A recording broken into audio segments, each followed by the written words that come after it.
Happy last Sunday of August, everyone. Can you believe the summer is already almost over? I don't know where it went. The summer has flown by, and I miss you all so much.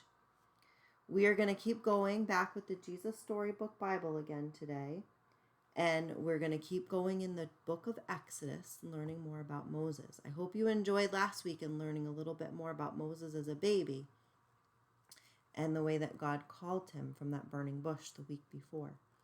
So today's story is called God Makes a Way, and it's about Moses and the Red Sea, and it's from Exodus chapters 14 and 15.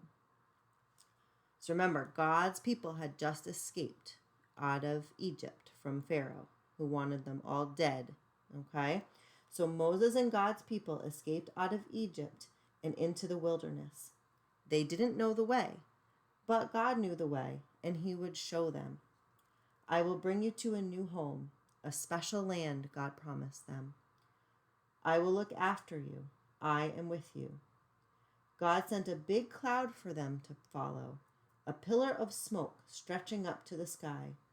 It moved in front of them as they walked and shaded them from the blazing heat of the day.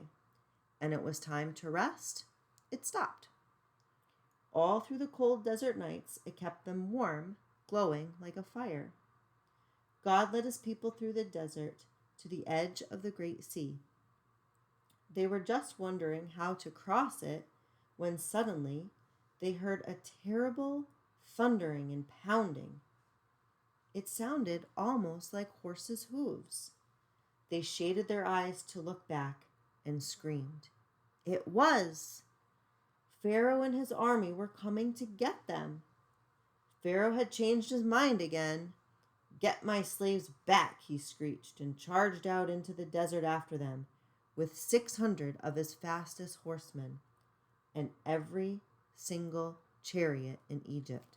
So our picture here, this is the chariot from Egypt chasing after the Israelites. What were God's people going to do? In front of them was a big sea. It was so big, there was no way around it. But there was no way through it. It was too deep. They didn't have any boats, so they couldn't sail across. And they couldn't swim across because it was too far and they would drown. And they couldn't turn back because Pharaoh was chasing them. They could see the flashing swords now, glinting in the baking sun, and the dust clouds, and chariot after scary chariot surging towards them. So they did the only thing there was left to do. Panic! We're going to die, they shrieked. Don't be afraid, Moses said. But there's nothing we can do, they screamed. God knows you can't do anything, Moses said. God will do it for you. Trust him and watch.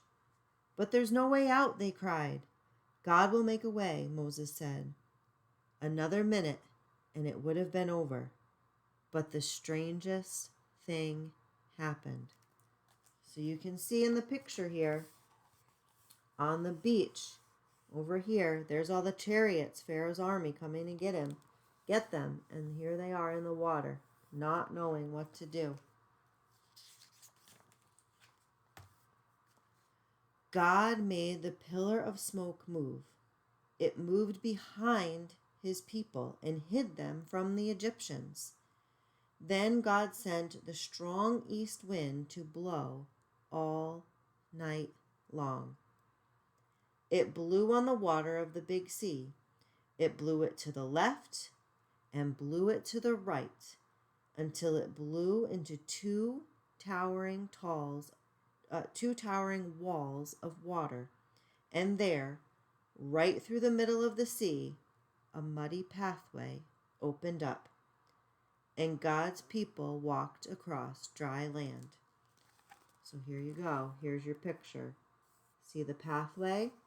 And there's the people. The water on either side of them, like towers or a wall. And they're just walking on through.